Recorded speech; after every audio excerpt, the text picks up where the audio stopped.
Hey, I think we're getting going here. We got YouTube, Facebook, and Instagram. Hope you guys are doing well today. I'm not sure, are we live or all around? Hey guys, how are y'all? Where are you coming from? Samoa. Hi Ronnie from Samoa. Nice to meet you. Got some people from New York, from Oxford, Alabama. Teresa, sister lives in Alabama. I'm a fan of Alabama. She teaches at Auburn, so I'm more of a fan of Auburn. Ohio, love Ohio. We got Corey from Matthews. Good to see you, Corey. I think we'll just dive right in. Good morning, guys. Hope y'all are doing well today. My name is Mac Brock. I am one of the worship leaders here at Elevation Church. And apart from that, one of my roles at the church is I kind of oversee all of the production of our original music, of our albums. It's a really cool job. It's awesome to see, songs that we write in our church that we get to experience every weekend at our church and then get to kind of send them out into the world and see how God uses that. It's really cool. Some other things that maybe you should know about me that you don't know outside of me being a worship leader is I have an awesome wife, Meredith. I have two awesome kids, Harvey and Cyrus. I brought a picture just because they're the best part of me. So I thought y'all would want to see that. And two other really important things just to know about me is one, I am a massive LeBron James fan. I think he's the best. He's the greatest. I know that LeBron James has a lot of haters, but if you ever want to sit down and have a conversation about that, I'm sure I can convince you otherwise. I've built up a pretty good argument over the last few years. And I'm not much of a coffee drinker, like Red Bull. I don't like juice or, whatever in the morning, but I always drink Red Bull. I do drink it out of a straw, but that's neither here nor there. It's just the way I do things. So, enough about me. Let's dive right in. We're in the last, the home stretch of this series, this devotional that we've been doing, going through this book, 7 Mile Miracle. And we're in the last word, reunion. I hope that this whole experience, this whole series has been really inspiring and challenging to you guys as it has been for me. It's so good to go through something kind of on a long journey and really let it soak in. So it's really my pleasure to kind of, be a part of this final chapter and just share a little bit of what I took out of it, something that the Lord really spoke to me. So we'll just dive right in. The word was or is reunion, and that's just when Jesus submitted himself into his Father's hands, submitted his spirit back to God. And I think the biggest thing that stuck out to me about this book was that sometimes when we think about our Christianity, we think about heaven and we think about the end goal and what that's going to be like, and we tend to skip out on the actual journey. And the journey is what actually allows us to experience heaven on earth. It's what it allows us to experience God's presence, God's power right here, right now. And so I wanted to start on page 152. It says that Jesus' final words was, "Father, into your hands I commit my spirit." And Pastor Stephen lays out that our ultimate destination isn't a place, but it's a person. And that person is already at work within us at this very moment as we yield to his spirit. And that's such a powerful statement that, our goal isn't to get to this place called heaven. Our goal isn't to get to this place because heaven is an awesome place, but heaven is a place that houses the Spirit of God, and our goal is to experience God. And when we think about it like that, it changes our perspective of how we live our lives right now. Because the bigger thought isn't heaven is this faraway thing, but it's something that we experience right now. and that person is already at work within us when we're believers. And at this very moment, we can yield to his Spirit. And so eternal life isn't this end goal, but it's something that we walk in right now in our journey. And if you flip to the next page on 153, I really love this passage. It says, "Consider how we tend to think about eternal life. The way many people talk about it, you would think that eternal life is something they hope to experience for the first time after death. But actually, for Christ followers, it's something we already have.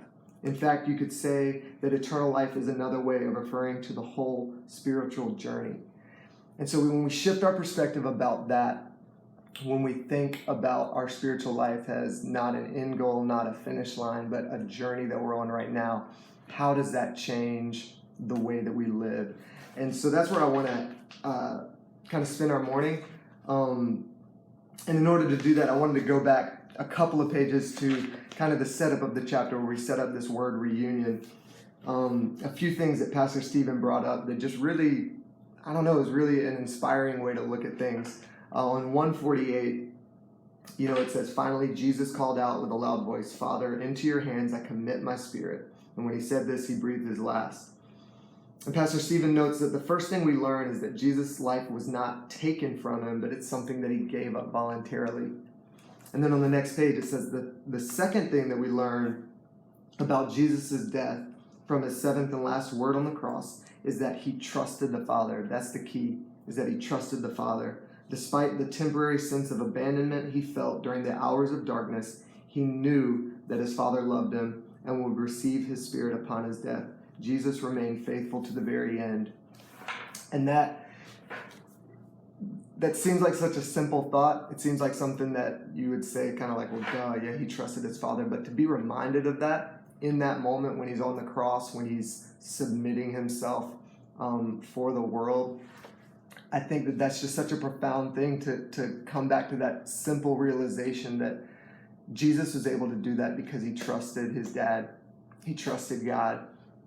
And so how do we do that in our own lives, in our own journey, as we're living this connective spirit with God?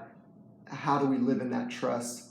And we've got, if you've been kind of in tune with Elevation at all over the past year, I'm sure you've heard this song or heard us talk about this song that we do in our church called "Do It Again."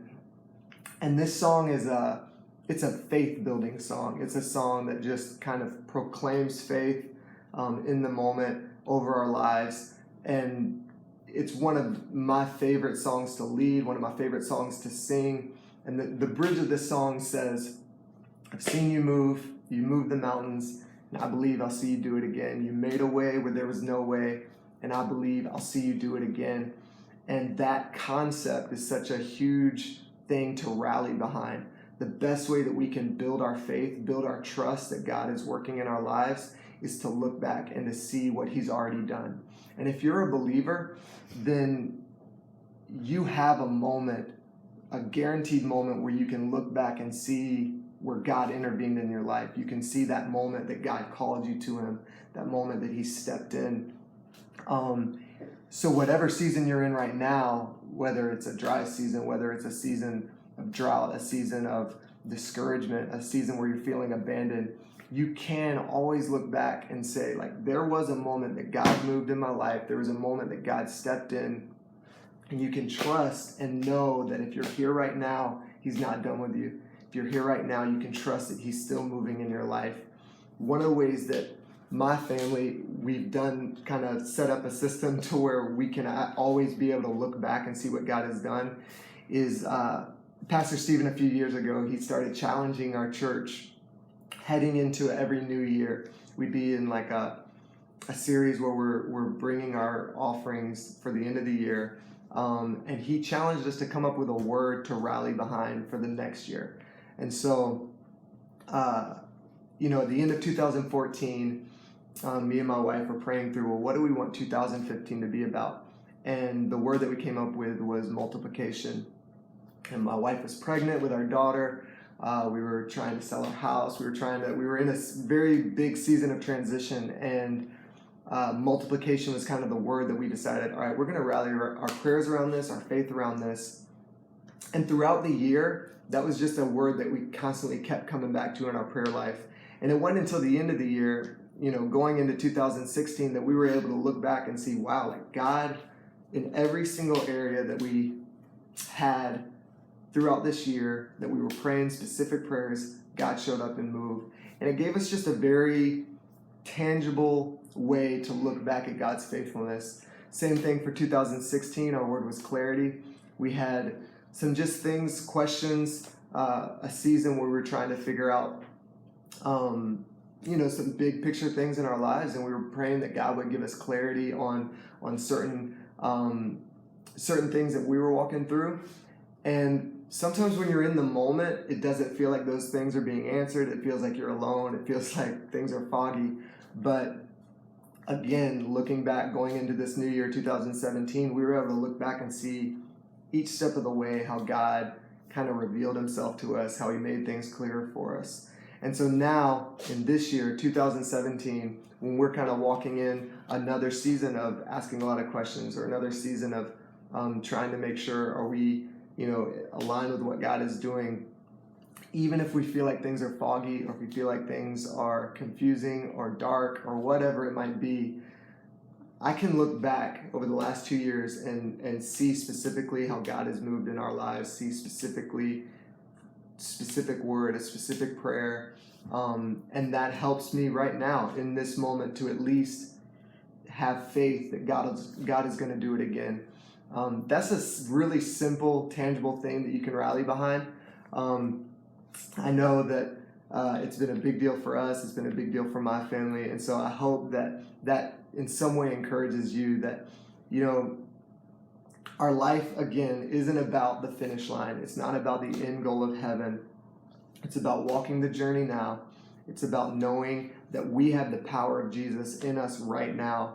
It's not something that we have to work for or strive for, but the living God is in our lives right now, and that heaven isn't this far removed place, but it's something that we carry with us. And if we kind of model our lives like that in this journey, it's going to change our lives. So I hope that encourages you this morning. I hope this whole devotion has been encouraging you every morning.